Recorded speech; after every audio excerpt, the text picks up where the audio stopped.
Now, going back to my question a while ago to you, that what goes through your mind? Naisip mo ba yung pagod tuwing you're engaged in a long rally at gusto mo na tapusin?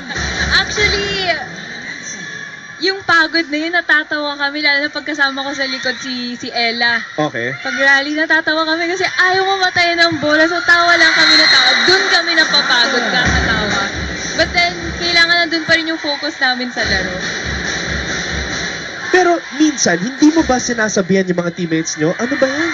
Tapusin niyo na yung rally, ang haba-haba. Patayin niyo na yung bola. Minsan, like, please, patayin mo na. Lalo pag si Alay sinasabi, please, patayin mo na. Huwag natin pahirapan sarili natin. Well, kasi syempre, you have to give credit rin sa kalaban mo na ang ganda ng pinapakitang defense.